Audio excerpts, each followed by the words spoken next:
still some people there. So, all right. Greetings, fellow unbelievers. It's happening. Sorry for the delay. Eric got caught up in a couple of things down at the Free Thought Library in Austin, Texas. But luckily, one of our friends, Thomas Bear, was there and kind of whispered in his ear, like the good little birdie he is, and said, "Hey, don't you have another meeting?" Anyways, Eric, so it's okay, man. What I do here, I do before, I like to talk to people about their deconversion stories, and Sure. basically, what I like to know is like when you first sort of thought to yourself, I'm not sure I believe all this, and kind of the path that took you to becoming the atheist activist you are today. So take it away. Oh man. All right. Well, shit. Okay, so I was a born again Christian, and up until my early teenage years, I read the Bible. I was a good Christian boy. Um, I think I was very lucky that my parents were divorced, though, because I got to have reprieves from the hardcore indoctrination side of things. But I was a very solid, very firm believer. It was kind of a death by a thousand cuts kind of thing. Mm-hmm. Uh, the satanic panic was in full force when I was going to church, so I couldn't listen to secular music because it had backmasking. The devil was trying to hide subliminal lyrics in there. Of course. Uh, oh yeah, you could find 666s hidden away and logos. It was just I a know ton of on crazy shit. Iron Maiden Power Slave album, I'm pretty sure there's 666 on the wall. But Oh, dude. And actually, I think the first Harry Potter book had even come out at that point. And I do very, very clearly remember elders of the church saying that it had, what did they say? They said that Harry Potter was teaching real witchcraft and wizardry, that you were learning real spells from the oh book. wow, Um, and wow. I remember thinking, well, that's not true. Um, but eventually, I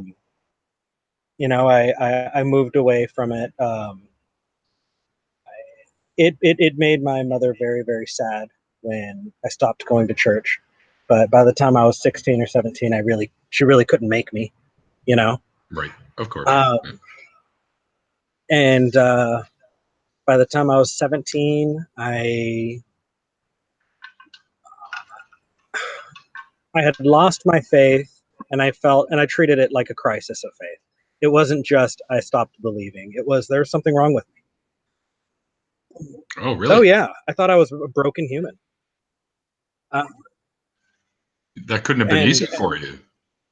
No, I would tell my friends who were still in church that I was jealous of them because they could believe, but for some reason I can't.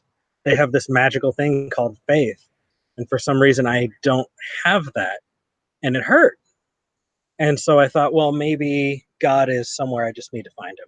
And so um, I started looking everywhere that I could. The first place that I looked was I had a friend. Uh, she was in her late 60s, and she Mhm. was a Taoist. Oh, wow, cool. And she actually spent 10 years on a nudist colony in the Pacific, Oh, just wow. practicing Taoism. Just the coolest fucking chick you've ever met, Yeah, right? no doubt. And she gave me her copy of the Tao. And so I read the Tao. And I thought, well, that's fantastic. I started, I was pretentious now at this point. Oh yeah, I know. I'm so worldly. Yeah. Um, and then I moved on to native religions. I went to sweat lodges and steamed myself stupid. You know, I've done uh, one, so I can totally empathize with you there. dude, that is not okay. It was a unique experience. It was on my bucket list to try it at Yeah. least once back when I was more into the wooey stuff, but it was a Yep. neat experience. Sit by the flap. Yeah. sit by the flap, and as soon as somebody comes in, you just get that little gust. You know. Yeah. It was hard to breathe. That's for sure.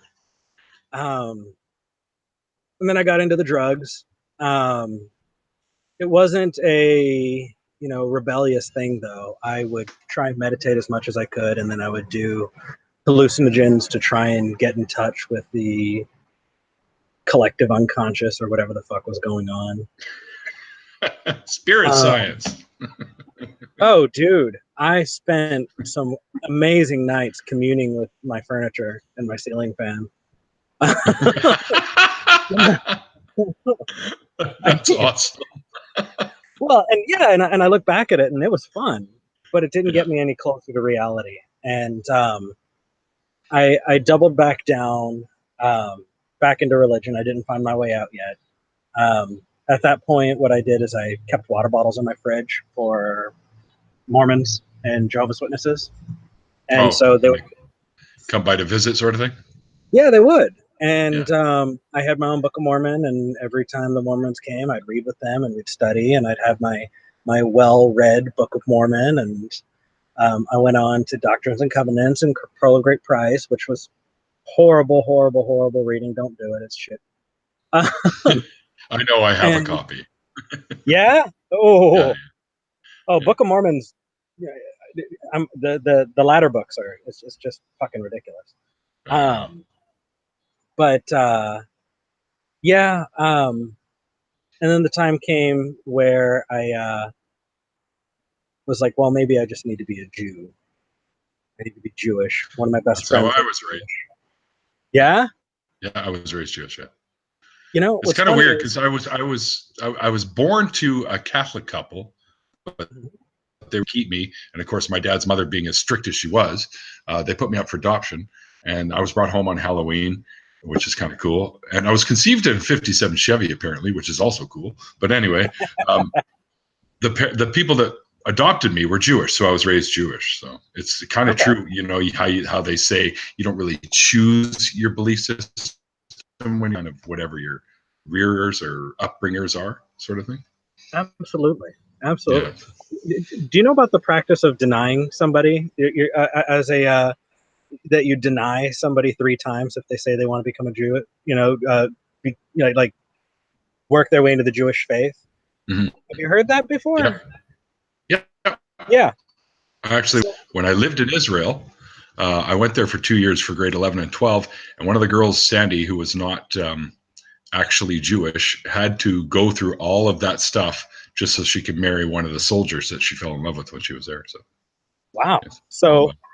So I went to a rabbi and said I want to become Jewish, and they said no. And so I went to a different rabbi, and they said no. And so I went to a different rabbi. None of them had the chance to deny me 3 times. So wait, did you end up with 9 denials or just 3? I don't even fucking know, man. I sent out emails and calls and shit, and the time finally came. I was like, it's not supposed to be this difficult. No. But I had a friend who was Jewish, and he was in a Jewish fraternity in college, and I would go and visit him, and I would speak with the rabbi in the house, and the day came that I was arguing with him, and I was so mad. I had all of these questions, and he said, then don't believe. If you don't believe, then don't believe. Right. And I kind of was like, whoa, shit, that's an option? Yeah, it's weird when you're in it that you don't think like that, right? You think, well, no, not at all. It's weird. And so at that point, I'm in my mid-20s. I was engaged. I was living with this girl. She was Catholic. She and I was in love, and I had a totally different life going for me. She was really not happy when I told her I was an atheist. At first, she was like, "It's over." She was like, "I wasted 7 years on you, Eric." I was like, "Oh fuck." Oh me. Wow. Yeah. But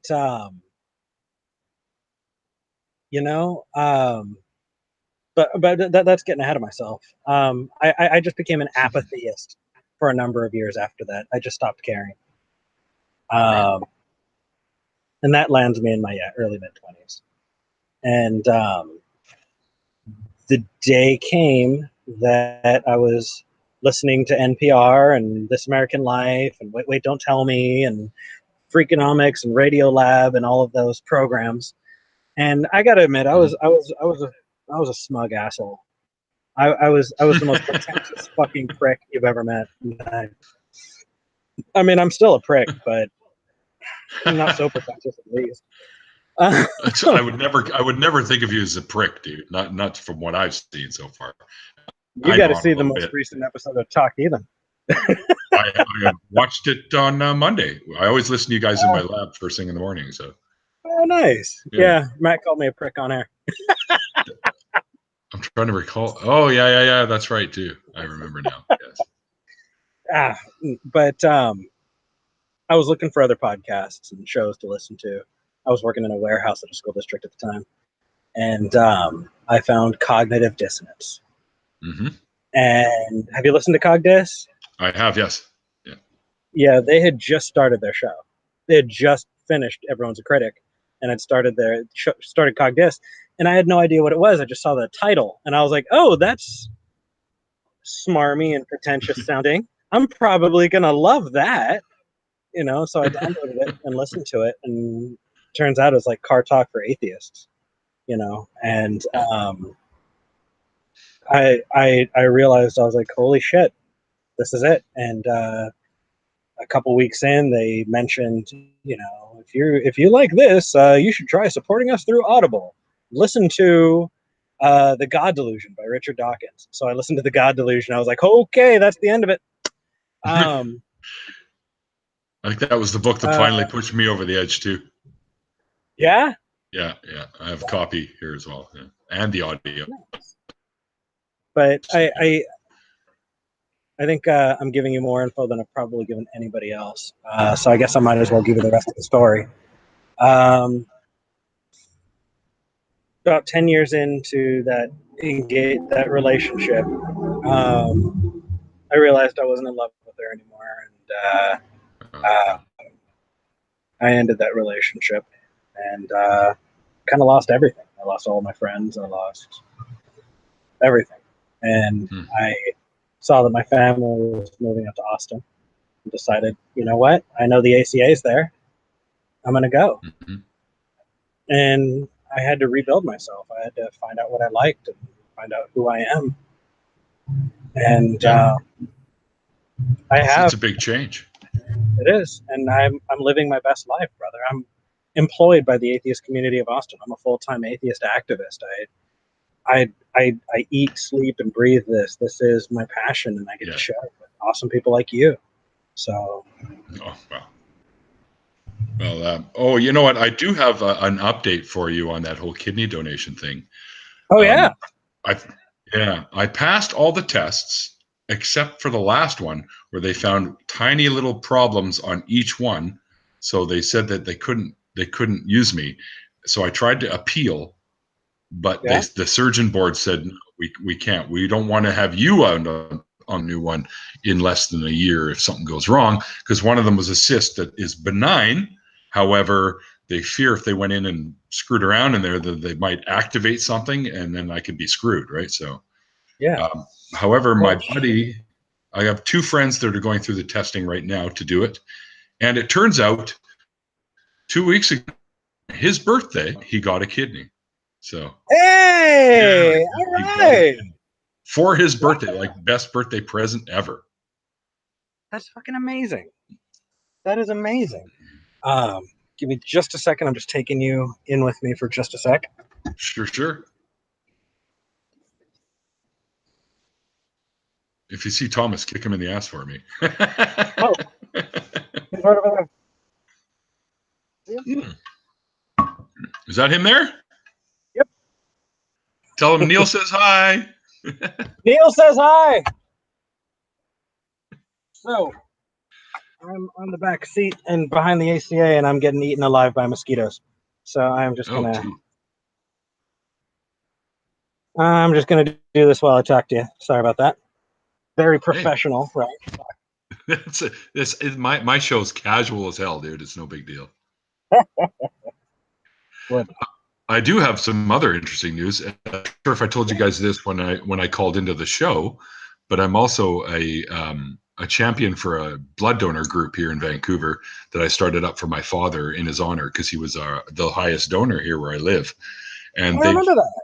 and they just had their 20th anniversary, and they asked me to speak for it. So I should have a clip of that pretty soon too. Oh, that's awesome. Send that along. I should, yeah. I was thinking of calling back into the show and saying, "Hey, to you guys again as well," and then maybe I don't know. I guess I could send it to you and you could air it or something. I don't know how that works, but I'll be posting it here, I think, anyways, on YouTube. So it'll be usable for whatever. Absolutely. Well, send it my way. We'll take a look. I'll send it off to our producer. Yeah. Sure. The one thing about having a show with the ACA is there's everything goes through our producer and all of that, you know. Understood. But I'll fight for it. Yeah, absolutely. So I don't know. Is there anything else I can answer for you, or any other questions you have? From me, well, the Or your back audience, cruise. Yeah, well, let me see if anyone has anything that they want to ask. Okay. Apparently, I wasn't paying attention to the chat, and it kind of got frozen there. Oh my. Okay, let me see. Any questions?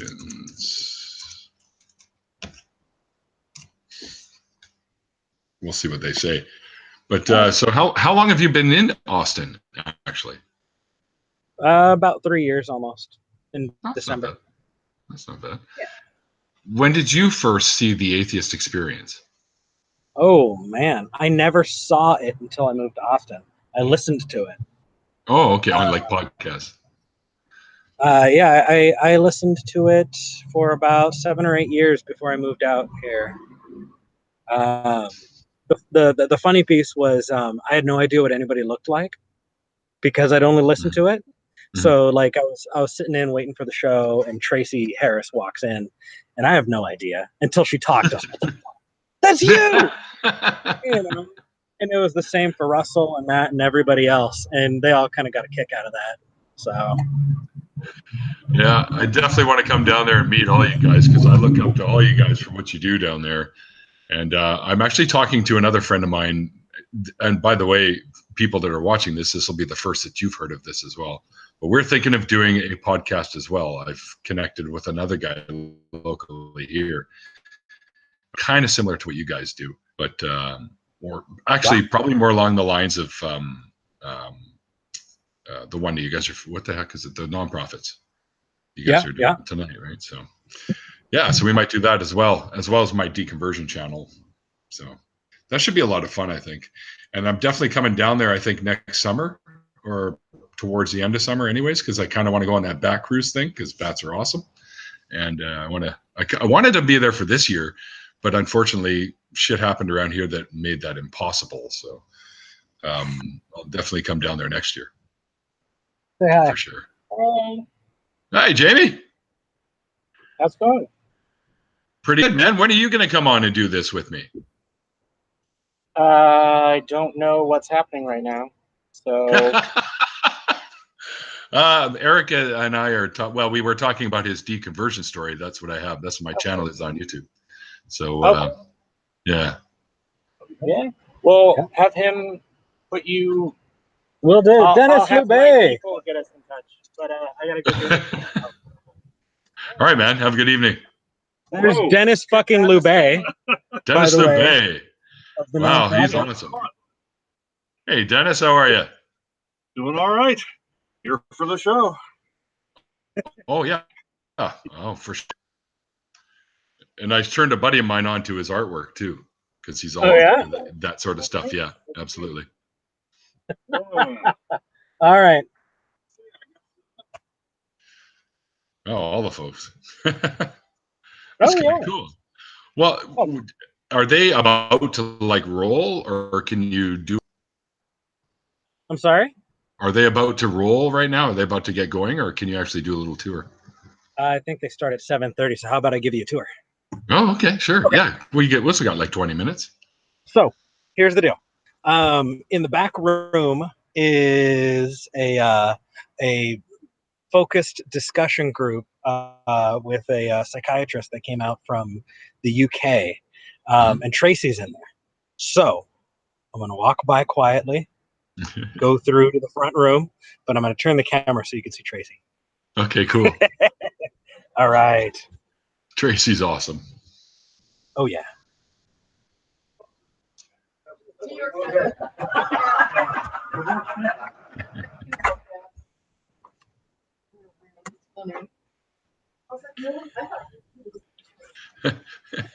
Look at this. Okay, so I'm here at the studio, and who is this? I've got Ashley Perrion Hello, Ashley. here. Hey. You pretty much left the A6 experience right around when I started listening to it, so or watching it or whatever. Oh, am I breaking up on you guys? Yeah, looks like it. Okay. All right, are you there? Yeah. Okay, I'm here. lost you for a second. You started to say something, and then we lost you. I was saying I first started listening to and watching the Atheist Experience when Ashley was still one of the hosts. So if that gives you any idea of how long I've been watching. Wild. Dig it? Yeah. This guy's really, really, really cool in real life. I like him a lot. Don't tell him I said so. Yeah, his head will grow, right? It's all right. We'll all have some beers when I come down. So good. All right. So this is the Free Thought Library behind me. awesome. Not that That's big. quite the selection, eh? Yeah, right. All mostly atheist books. Yeah. So here behind me is the studio, Mm-hmm. and they're getting set up. Generally, this area that I'm standing in is where the studio audience hangs out. But we don't have it set up with all the chairs for a studio audience. Usually the nonprofit doesn't have a studio audience. But let's see. Oh, over here is the merchandise. The Talk Heathen shirt you can only get here. Uh-oh. Unless, I'll call them all fish. It looks like Jamie and Dennis are getting ready. So I'm just gonna bring you in here while we can. So we're live in the studio. All right. Dennis is getting mic'd up. Kevin Stein is getting ready to go on and do his second appearance, which is amazing. Yeah, you were there last week. Actually, I just listened to that show this morning, actually. Oh, don't tell me 2 weeks ago. Huh? Yeah. I work in a lab.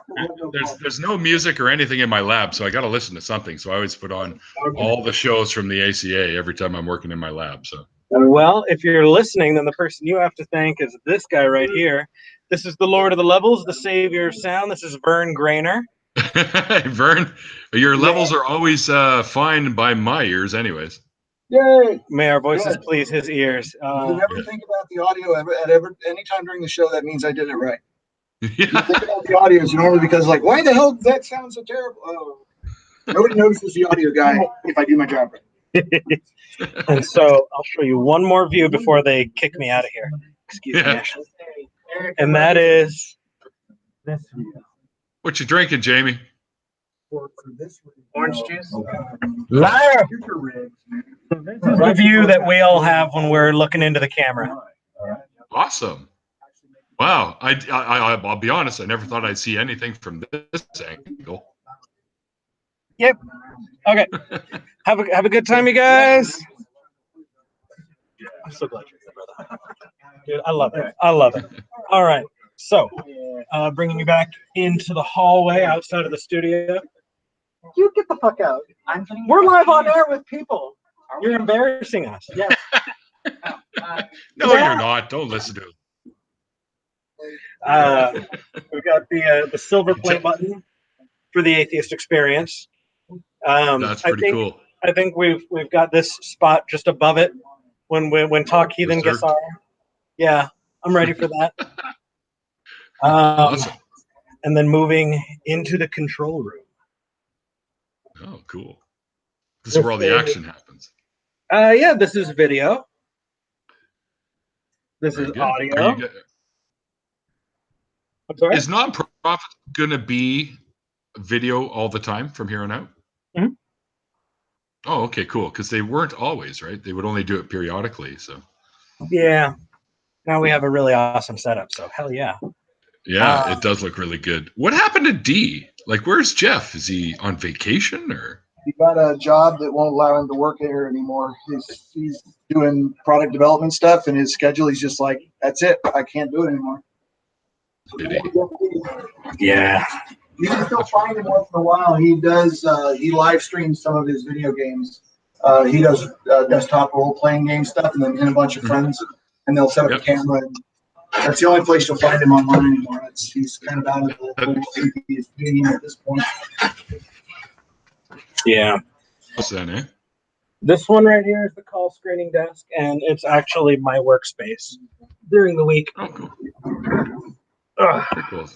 Now, do you have to go to work here in a minute, or? I've been at work. I'm at work.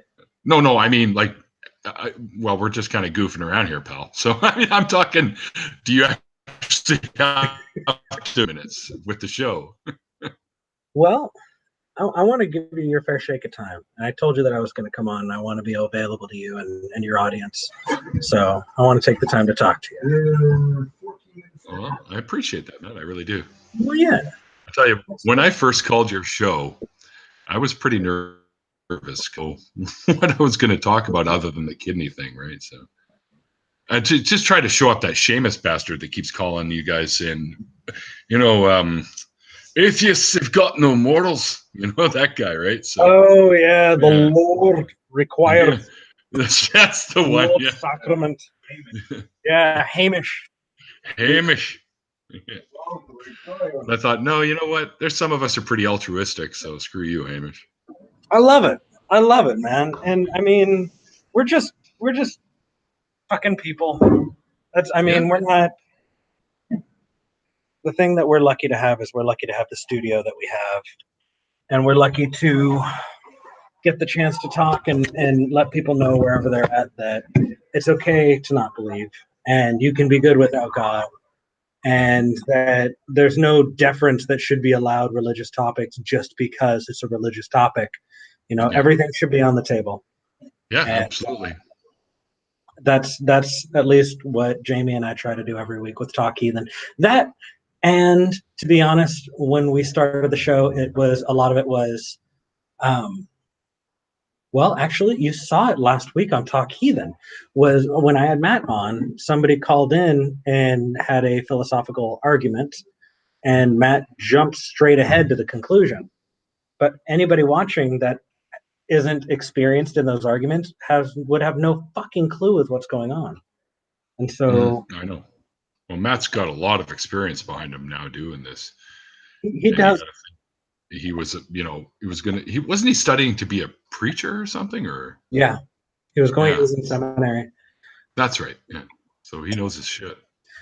He does, but that doesn't mean that the audience does. And so, of course. And so we try and slow down. Yeah. So we try and slow down the argument so that people can follow it through, because I mean, sometimes it can get really complex, and it can be a very easy for people to be turned off of subjects when it doesn't follow logically the conversation. And so we try and stretch it out a bit. Yeah, and I bet some of the people that phone in, have you guys ever had anyone just like hang up on you because they couldn't handle the banter anymore, or the discourse, we'll say? I don't think so. I mean, we've had people who will say, you know what, that's a lot to think about, and then say, take care or bye or whatever. But the only times that we've ever had people hang up on us are trolls. We have a I've heard a few of those. well, we have some amazing call screeners who usually get them all through. But every once in a while, a troll will call in And they'll pretend that they're not one, I guess, and then they get through, and then they say something to yell out something really silly. And oh yeah, the last troll started yelling the N-word as many times as fast as he could. no, I remember that. You do? You were Yes. watching live. You were watching live because Really? that did not go out in the version that played that's on YouTube, and that's not on the podcast. The only way you would have seen that is if you watched live. Because I remember that happening, so I must have been watching live. Absolutely remember that. You guys put a kibosh on that pretty quick, so yeah. I could not hit the drop button faster. So I guess the finished version ended up being edited. Oh yeah. Okay. There's no need for that, especially when we have professionals here who are treating everything. There's no need to keep that. Yeah. Well, what kind of an idiot phones up to do something like that, anyways? That's just I never understood people like that, man. No, me neither. Oh, well. But that's all right. Yeah. So when we were talking a little earlier about during the deconversion part of your story, and you were talking about how your mom was sad that you stopped going to church. How is your relationship with her now? Well, I can talk about that. I can. She actually called me and said, Eric, feel free to talk about any of it. So I can. So I have my birth mom, who is that mom, and my adoptive mom. So you're adopted too. Okay. But I have a great relationship with my birth mom. She actually found her way out of the church. Great. But still calls herself a Christian, and still all that good stuff. But hold on just a second. I got to turn off the sound so it doesn't blast us out. No problem. By the way, I found my birth parents as well. Oh, yeah? Yeah, back in 2000. Nice. Yeah, I just literally. Nice. Oh, well, I just literally got out of the shower. And so I was running to the phone because this is before I had a cell phone, and pick up the phone, and I hear this voice on the other end. And I hear this, is this Neil? I'm like, yes. Neil Bernstein? I'm like, yes. Thinking it's bill collectors or something. Yeah. And she goes, well, I don't know how to tell you this. And I'm like, you could just spit it out. She goes, well, I'm your sister. And right away, as soon as she said that, first of all, my knees went. I couldn't stand. Yeah. I had to sit. And I'm like, because she did not sound like my sister, because I grew up with one as well. And she was, yeah, no, I'm your biological sister. Oh, and your other sister, Trina, is also here. And so is your biological mom. Your biological father is at work right now. So they all called. They were kind of nervous, and they all called me up. And then I'd say about a week later, we all met up. And then a couple weeks after that, they met my adopted folks, and it's been great ever since. But unfortunately, a couple of years ago, we lost my sister Trina in a motorcycle accident, and my birth mom was down in Yuma, and she had an aneurysm while she was doing a crossword puzzle on the computer, and she passed away too. So it's just the three of us left on that side now. So, but I see them all the time, right? So I'm happy that you got to connect with them, brother. Oh yeah, awesome. And I got to get to know them for quite a few years before all the crap happened, right? All the bad stuff. But so we're close. We're very close now. That's good. So, yeah. So I didn't have that experience. What happened was my dad remarried and then wound up taking off, and his second wife became my adoptive mother. Oh, I see. Okay. And so that's where I stayed. So I knew that family. My dad kind of fucked off. Who cares? But so you don't have a relationship with him right now, or? No, he's not a great guy. So I just kind of leave that, you know. But my birth mom, she's an absolute sweetheart. I have a brother and sister over there, and what's amazing is she started watching Talk Heathen when I launched the show. I had already come out to her as an atheist, and she called right around Christmas and made me cry on air. Actually, she called it. I don't remember that. I was on with Matt. It was I think the January first episode of season 2. Because yeah, it was touching really big. moment, I guess. Yeah, it is. So I mean, I talk to her pretty regularly, and what's funny is when I first came out to her as an atheist, you know, I thought she was going to disown me. She was so hardcore Christian growing up. I thought that was the end of it, you know. But she didn't, and she knew. And she said, "Well, you know, Eric, you'll come around. You know, even even the Apostle Paul tortured Christians and killed Christians, and then he became a Christian." And I said, "Well, so they say." Well, yeah, and I said, "Well, actually, Mom, his name was Saul back when he tortured Christians. He didn't become Paul until after the road to Damascus." And then it kind of clicked with her. She went, "Oh shit, yeah, you do know this stuff." Okay. Hilarious. So, I guess she didn't. Did she realize that you were that well versed in that stuff, or? I don't know. I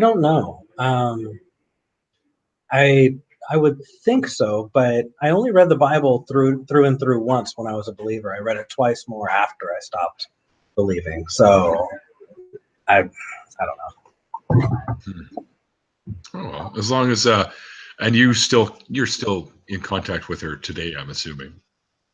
Yes, sir. I actually went out and visited her and family for my birthday in July.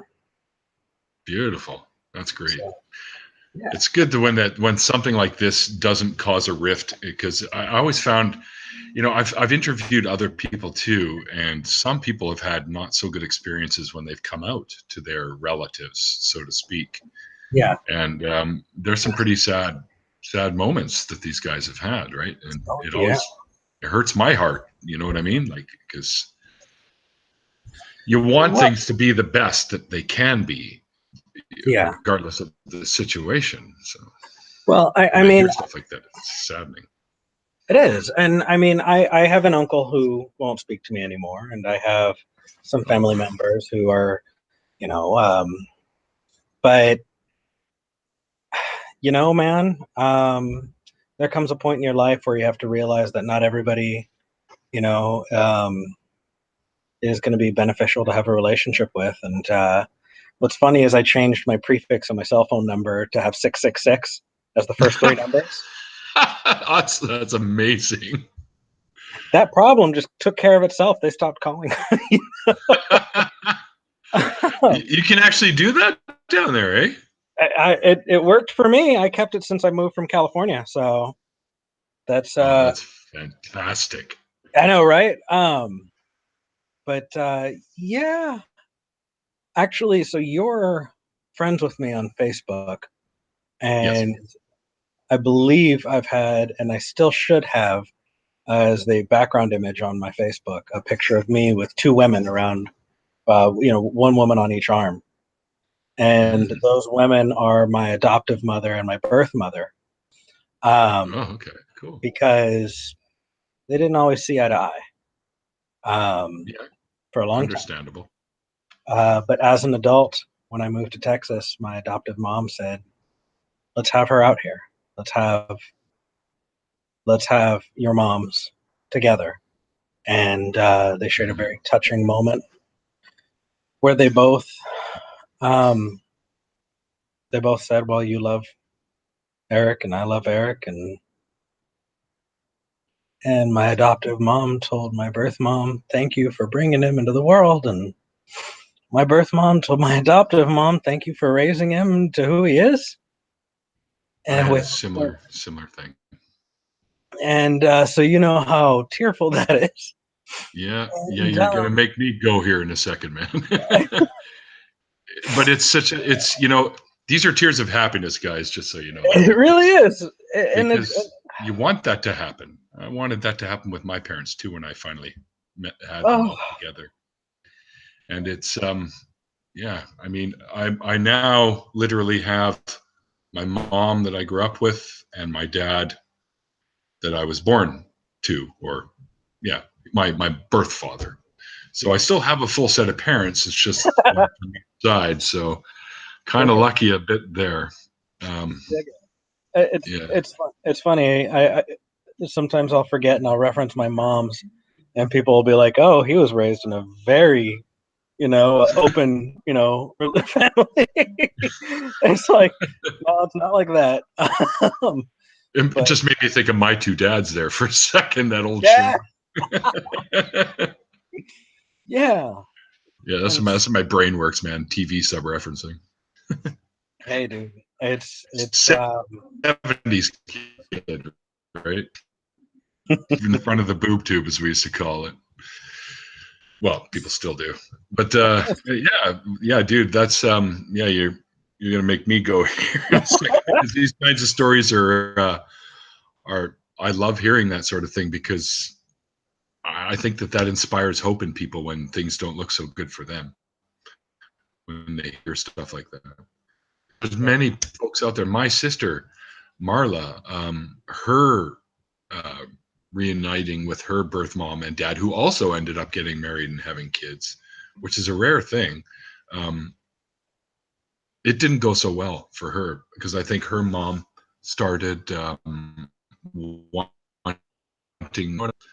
and my sister was like, no, you kind of put me aside back in the day. So, and I don't think my sister knew how to handle it as well as I did, right? So it was hard on her, but yeah, I kept her going. Listen, man, if you don't want to be in, don't have to be, but no. I would recommend it. Right? And I got to meet them too. They're all right folks. So long as those people are not detrimental to your well-being, as a person. Mm-hmm. And really, if we're gonna give advice to people watching, if you're connected to family and those people are truly detrimental to your health and well-being, you don't have an obligation to torment yourself or hurt yourself for that. So please, I don't want anybody to think that I would mean that any other way, because I do see more often here at the ACA than probably most people get to see people who come in who've lost family. I see it a lot. Really? And I see just people because of the becoming atheist sort of thing, or oh yeah. I've had a number of people come through who are friends of mine who never went to school. Wow. You only need to read one book. Here it is. And wow. Having to piece your life together, and after losing their faith from being in that kind of upbringing, they lost everybody. Mom, dad, brothers, sisters, aunts, uncles, friends, cousins, sometimes jobs. Breaks my heart, man. Breaks my heart. Puts something. I don't even know how to phrase it, because these are supposedly your family, and you're being honest with them, saying, "Listen, I just don't believe anymore." And by the way, I've lost a couple of my cousins won't talk to me anymore. But c'est la vie. We were never overly close. Once they found out, they're like, "Oh, he's never allowed over at our place anymore." But I have a huge family, so I'm not too worried about it. But it's still kind of heartbreaking, and just knowing from that little amount how much it kind of bothered me, I can't imagine someone's entire family dropping you just because you've given up a belief system. That blows me away. Well, it's. I mean, just imagine the loss of, like, if you lost your entire family in an accident. You know, if they all got into a car accident and died, but it's worse because you know that you will always be dead to them. They will never connect with you. And it is a willingness. It wasn't even an unfortunate circumstance that they were removed from you, but an ongoing, you can never connect with us again, you know? Yeah. It's heartbreaking. But we're doing our best here. We're doing our best to try and create a place for people to land. And not everybody can move to Austin, you know, but if we can do this, if we can connect with each other, you know, online, if we can call each other on your birthday or say Merry Christmas, that's a big one for me. Yeah. You know, just remember those people and cherish them, cherish each other, because sometimes we have to be family for each other, you know? Yeah. I got to tell you, I was never really a huge Twitter guy. And then when I have two Twitter things. I was using one for my gaming, which was my Sayrus 13 one for my gaming channel on YouTube. And it's all Yu-Gi-Oh, by the way. I don't know if you're familiar with Yu-Gi-Oh, but yep. It's a trading card game. And my ex-wife's kids got me hooked on that shit. So I've been playing, and I'd drive down to Long Beach, California, down to San Francisco to be in the big tournaments and stuff. And it's funny because having the YouTube channel, the little guys come up to you and they go, "Excuse me, are you Sayrus 13?" And I'm like, "Yeah, I am." It's like, "Would you sign my card?" And then they want you to sign their cards and stuff, right? It just blows them away that they met me. And that to me is just, I don't know. It's just weird when people recognize you from something like that. Dude. No doubt. No doubt. Oh my God. It is so weird. Yeah, it is so weird. It's so straight. Yeah. And people want you to sign shit. Like somebody wanted me to sign the Bible, and I was like, I didn't write it. What? Why? Oh man, that is hilarious. I have an official Bible signed by Eric Murphy because he was one of the authors. Yeah, I'm just some dude. I mean, I don't put weight behind that, but I do put weight. You know, I could see it happening because, like, when I met Aaron Ra, I fangirled so hard. Oh, when I got to Google Hangout with him, I was the same way. Oh yeah, but like I was doing like the hands and the squealing and all of that. It wasn't pretty. He's amazing. An amazing man. So fucking smart, man. Like, I just put my dunce cap on when I'm watching his videos because I'm like, I'm nowhere in this guy's league at all. Well, and just he has a level of polish, I think, that permeates everything that he does. It's I'm coming down to Texas, and I'm going to meet everybody that I admire, like Anthony Magnabosco, Aaron Ra, Matt Dillahunty, Russell, Tracy, Jen, you, Phil, Dennis, everybody, man. I want to meet because it's you guys, literally, that got me worked up enough to become an activist. Well, good to some degree, right? So, because I'm like watching your guys' shows all the time, and I'm like, yeah, fuck yeah, that's the shit I want to do right there. So good, yeah, definitely gonna come down there. I'm gonna get drunk. I'm pretty sure because I like my craft beers. Take about a week. Because it's gonna take some time, or two. Right. Or two, if you meet up with Aaron, he likes beer that's so dark and thick you can pour it on your pancakes. So do I. And so I do too. Yep. Good stout. I love that stuff, man. Oh, especially if it's craft, because you can only drink so many Newcastles and so many Guinness. So you want to drink some stuff that some dude came up with in his basement that just tastes freaking amazing, right? So. Well, actually, my favorite is it's. Okay, so I'm going to put on my hipster hat here. It's going to be bad. There's an Abbey Um, I don't think I'm going to remember the name of it. But it's a Trappist ale, and it's been made by Trappist monks for like fucking 300-400 years, and they've Oh got shit! three. Yeah, and it is dark as night, and and they make 3 beers, number 6, number 8, and number 10.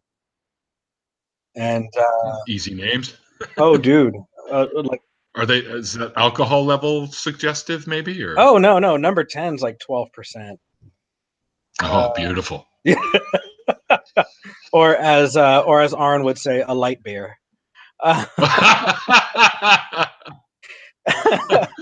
Did you watch him eating the chocolate with the jalapeno and peppers and stuff in it? No.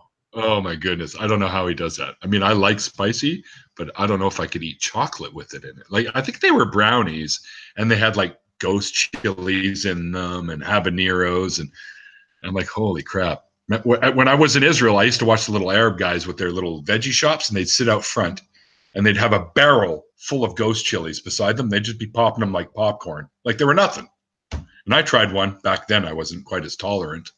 And I had to run around the corner and stick my head in a barrel full of water. Oh yeah, so that's how hot these things were. And they're eating them like popcorn. It's crazy. That is wicked. That is wicked stuff. And, Oh yeah. I've got a pretty decent tolerance for heat going in. The heat going out is why I'm never gonna do it again. That's the thing. Oh, dude. Yeah, coming out the other side, it's just as piping or just as hot, anyways. Yeah. Oh yeah. I went to a wing place here, and they made me sign a waiver because I ordered their hottest wings. They're called Bobby wings, and I ordered 2 dozen. The guy's like, "You sure you want 2 dozen?" I'm like, "I'm a professional." He goes, "Okay, but you got to sign my waiver." I go, "Oh, okay." Sign the waiver. And I started eating these things, and I made it through the first dozen, no problem. But halfway through the second dozen, I thought my face was going to melt off. That's how hot these things were. I'm just like, okay, yeah, these are pretty fucking hot. Now I see why you make people sign a waiver. It's crazy. Dig it. Yeah, I'll leave the heat to Aaron. And you. I have some questions for you from the audience, so to speak. Sure. First of all, my friend Spooky Bedhair Spooky! said to say hello. Hey, Spooky. Yeah. And also, somebody wanted to know who your favorite Ninja Turtle was. I have a 6-issue series of Batman with the Ninja Turtles, by the way. I'd say Raphael. Raphael? Yeah. The badass one. Oh, dude. I was always a Donatello guy because I was always into the sciencey stuff. So. Oh yeah. And he was the scientist guy. I liked them. Also launched the toys, and they had the little figurines. I had them all on the dashboard of my car, and you name it. Well, hold on. Was Raphael the red bandana? Yes. Okay. You do know that they all started out with red, right? No, I didn't. Comics, all of them had red. I had the issues 1 through 7, I think, before I stopped getting them. I lived in Israel when they started, so my mom would ship comics out, and I had the first issues. Yeah. Okay. And I gave them all to my cousin. Then you've got to help me. Orange bandana. That's Michelangelo. There we go. The surfer and the skateboarder and the pizza loving guy. That drastically changes, right? Yeah. Yeah, badass one that wants to go kicking everyone's ass. No, I'm a lover, not a fighter. Yeah, that's I say too. People look at me. You know, it's funny. I was dating a girl, and her roommate says, "You know, I remember you coming down the street one day, and I didn't know you at the time, and you were wearing this big long leather overcoat and this hair down to there, all black, and you look scary." So I street. I never would have done that.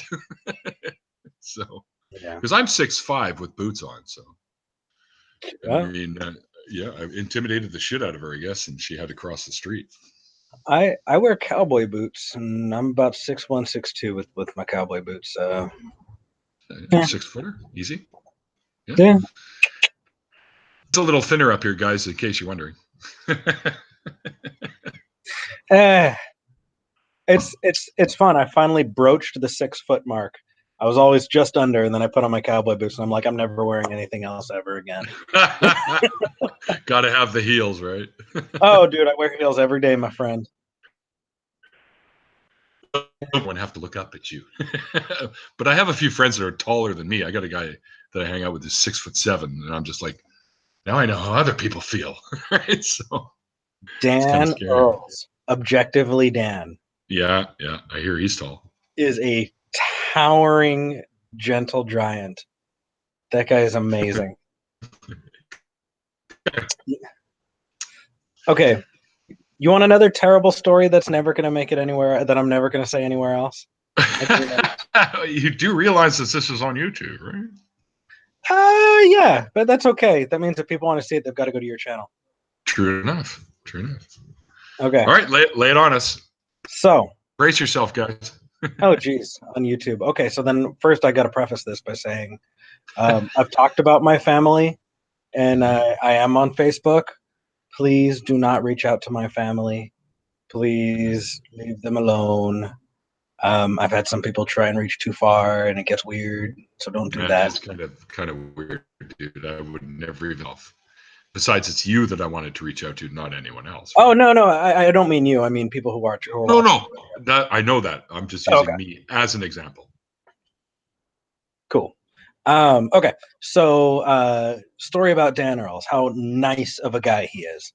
Because, I mean, really, honestly, just, I got to the American Atheist Convention in March, the end of March, drove up to Oklahoma City, and Seth's neck of the woods. Hey. And it is Seth's neck of the woods, that's right. I check into the hotel, open my suit bag, my bag, and I had forgotten all of my underwear. Oh, jeez. Thank you, man. I appreciate it. When I got back home, they were all sitting nicely on my bed. But yeah, so I'm completely sans underwear, and I've got to go on stage in front of a shit ton of people and do a live show the next morning. Didn't know what to do. I wind up actually going up on stage, and I did the whole show commando. Really very uncomfortably. I was not comfortable about it at all. I can't stand doing that. Oh, it was horrible. And on top of that, okay, so it's like a nightmare, right? You know, you've got to go up in front of the class, except it's on camera and a live show, and you're not wearing any underwear. And then the other thing like is a bad dream. It was. And then about a half hour before the live show was about to go on, I was talking to the Scathing Atheist crew, and I'm talking to No Illusions, and Noah's like, so what do you got planned? What are you going to be doing? You haven't really clued me in or given me the script. And I was like, what script? And he goes, you've got to fill like an hour on stage. He goes, and you don't have a script? Oh, man. I was like, no, man. I was just going to wing it. Yeah, and he looked at. That's what I do. Yeah, and he looked at me, and his jaw just kind of. He goes, I would never do that. And so it's like, oh, guy I look up to. Maybe this was not such a good idea. You know? Was that but your first? First what? Was that your first convention as well? It was. I watched that, by the way. I saw you guys there. Or I wasn't there, but I watched it. Dig it. Yeah. So let's see. Did the live show, and I'm at the booth for it's with Anthony Magnabosco and Dan Earls and all of the other street epistemologists. Yeah. Yeah. And I'm bitching about not having underwear. Right. Because these are friends of mine, and, you know, sure. I'm just talking to them. And Dan kind of sits back and looks at me. He kind of gives me this head to toe look. And I realize after the fact that he was looking at me like, he's about my size. Oh no. And so he kind of leans in and goes, "Hey, Eric, do you need underwear?" Yes. And at this point, it's my turn to look at him and go, "Well, he's about my size. He's clean." Yeah. And yes, Dan, I do need underwear. So we go up and he gives me a clean set of drawers, and he goes, "Eric, I'm giving you these to you in one condition, that I get to hold this against you forever, Oh, and I have the deal. right, and I have the right to tell this story." And I go, "Deal." Yeah. So later on, I'm at this private party thing up in a hotel room, and I'm talking to Aaron, and I had just met him. He doesn't know me from anybody else. He's just like, "Who the fuck is this guy?" Doing the cool guy thing, right? Yeah. And there's nothing that I could do that can kind of, sway him or get him to, pay attention or interact. Really, he was kind of had his, he's just Like doing a his thing. periscope. Yeah, and I'm just some fucking guy, right? And so I launch into the story about the underwear. and he's kind of giving me the stink eye, like, what the fuck is this guy on about? You know. And I finally, get to the end, and I'm just like, yeah, so I'm wearing some other man's underwear. And he kind of looks at me, and at that moment, Dan Earls walks into the room and walks by, and I look and I go, him, that guy, I'm wearing his underwear. Yeah, at that point, Arla lost his shit and almost hit the ground. It was great. And I've held it against Dan Earls ever since. I've told that story to his embarrassment ever since. So, go ahead. I was just going to say, when I was able to talk with Aaron on Google, because I was a patron. Oh, by the way, I'm also now a patron of Talk Heathen. Yay! Thank you. I was doing like $10 for an episode, $20 for an episode for a few people, and I thought, I'm going to come down to like $5 a month per everyone that I like, so that I know I'm doing a little bit for everyone, right? Because I have a bunch of friends that have channels too that I support as well, especially you guys and Aaron and Matt Dillahunty, and then some buddies of mine and Seth Andrews and Cordial Curiosity. I asked Magna Bosco if he had one, but he said he didn't have a Patreon, so because I would have been supporting him too. Yeah, he's amazing. I don't know why. Yeah, well, he's a cool guy. Like every time we have little chats on Facebook or whatever, he's always responsive and he doesn't ignore you, and he's always as honest as he can be, and he's just a pleasant guy to talk to, really. Yeah, with him. I'm just bad on the phone and in contact with people, period. You know what? You're busy. Yeah. I mean, what you do, you're busy all the time. So people like me, we expect that. So I don't expect anyone that does what you guys do. So when you get back to me, you get back to me, and I'm happy with that. So I appreciate you, brother. I really do. And I don't deserve that kindness, but I'll take it. I appreciate it. Maybe you don't deserve it, man. Well, I wouldn't feel that way if it was something, different, right? So, or wrong or whatever. It's fine, dude. Right? So I appreciate you, man. Thank you. Yes, no worries. What I was gonna say was, yeah, with Talk Heathen and the other shows that the ACA produces, it all goes directly to the ACA. It never lines our pockets. It goes directly to doing good work. And somebody was surprised when I told them this, so now I'm kind of making sure that I tell people that other organizations have the multimillionaire donors who donate $10, $20, $30, $40,000, at a time. We don't have that. Nope. We don't We don't get the $10,000, donations. What keeps us alive, what keeps the lights on here, is $1 and $2 donations. It's people giving what they can, and it does not have to be a shit ton. When everybody kind of pitches in just a little bit, we can make it happen, and we do. And it's because of that. It's because of small donations. So I appreciate it, man. Thank you. No, no problem, man. If I'm always down for helping out, however and wherever and whenever I can. So yeah, I mean, I even have a T-shirt that says "Hope," which is helping out people everywhere. It's an acronym for a friend of mine's thing. So that's just who I am. That's the way I was raised, and that's just who I am. So yeah. Well, dude, I don't want to keep you from your actual work. So normally I do what's called an after party with these things. However, so I don't expect you to hang out for a little longer in that. I usually shut this down and start a new one, and it's an after party. But if you are willing, you're welcome to for a few minutes. Maybe say hi to some of the folks that I usually have these with. Sure. A panel of people. Yeah. So basically what I'll do is I'll shut this one down, and then I'll send you a brand new link.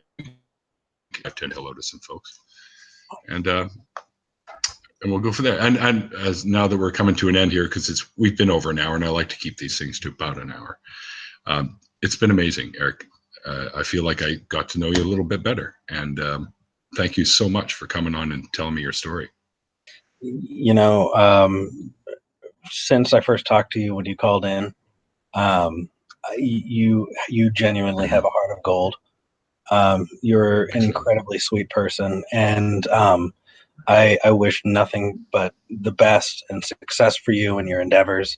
And if there's anything that I can do to help, really from the bottom of my heart, you are the kind of person that I want people to see as an example of what it means that you can be good without God, that you can be a good person. You could be a friend, a brother, a son, a partner, whatever whatever that is. You don't have to just follow these strict religious things, and that you're doing it to be a good person. And I gotta thank you. Just thank you. Well, thank you, man, because that means a lot. It means what I'm doing is being noticed, and that means a lot to me, because not that I do it to be noticed, but you know what I mean. But it means a lot when somebody does notice and says, "Hey, dude, it's really cool what you're doing." So thank you for that. And maybe again in the future too, we can do another hangout, maybe with a couple other folks. Maybe you and Jamie at the same time, maybe one day. I don't want to get my subscribers too excited, but we'll figure something out for another that sounds good. We'll work it out. Absolutely. All right. So, all right, guys, thanks for watching. And Eric, again, thank you very much for coming on my show. It's been an absolute pleasure talking to you. It's good to know we've got some similarities in beer and stuff like that. So when I come down, I'll know what to buy. All right. So just one quick thing here. Anyone that wants to jump in, I know I have my usual folks that come in. So there's usually about 5 or 6 folks that hang out with me after. Just send me a DM in Twitter, and I will give you guys the fresh link. And Eric has agreed to come in for a few minutes anyways, but he's at work, so we have to be nice and let him get back to work, although he may not even want to. But I can't imagine not wanting to doing what you do, man. I would be there. If I lived in Austin, I'd be working there too. But I have to be a chemist for an environmental company instead up here. So yeah. Appreciate you, and you always have a home here. Oh, well, I will be coming to visit. I'll be coming home pretty soon, next summer anyways. All right, so thanks again for watching, everybody. And my usual line that I say at the end of these things is, remember, folks, it's called faith because it's not knowledge.